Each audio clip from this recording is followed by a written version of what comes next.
Retrouvez dans cette vidéo les conseils de jeu et analyse de nos chevaux sélectionnés. C'est l'hippodrome de Pau qui nous accueille pour un quintet se disputant sur les 3500 mètres avec 15 participants au départ.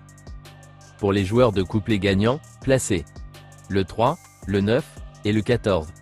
Cador Bay le numéro 3, l'hiver dernier, sur ce parcours, cet AQPS avait brillamment remporté une classe 3 avant de jouer de malchance dans le convoité prix Camille Dubosc, tombé alors qu'il suivait librement.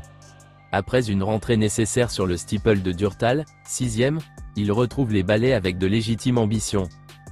Dream du Lemo le numéro 9, cet élève de Fabrice Fouché, dont l'écurie revient en forme, a montré sa forme sur les haies d'Auteuil et semble correctement traité au poids pour son premier handicap. Performant en terrain collant, il fait partie des candidats aux premières places.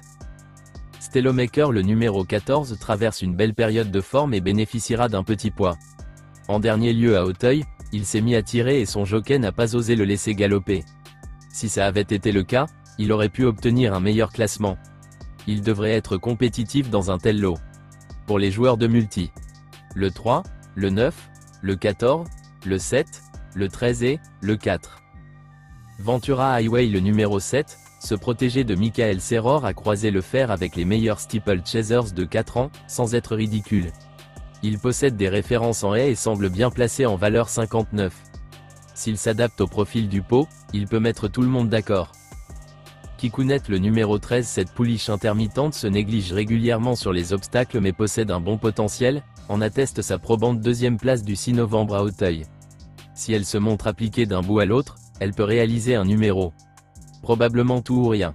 Sur un fil le numéro 4, cet attentiste n'est pas de tous les jours mais a prouvé qu'il pouvait rivaliser dans les gros handicaps, en attestent ses accessites du 5 août et du 8 octobre. Monté par le très en forme Bertrand Lestrade, il a les moyens de tirer son épingle du jeu. Kimé-Rock le numéro 5, après 2 premières sorties moyennes en début d'été, ce représentant de Daniel Hamel s'est pleinement révélé cet automne en signant 2 succès. En plein épanouissement, il est assurément capable de surmonter sa surcharge de 7 livres. À retenir. Graine de beauté le numéro 11, cette représentante de Patrick Joubert monte en puissance et vient d'obtenir une honorable 3ème place à Auteuil. Néanmoins, elle est désormais plus à l'aise en steeple et n'a clairement pas de marge à ce poids. Pas évident.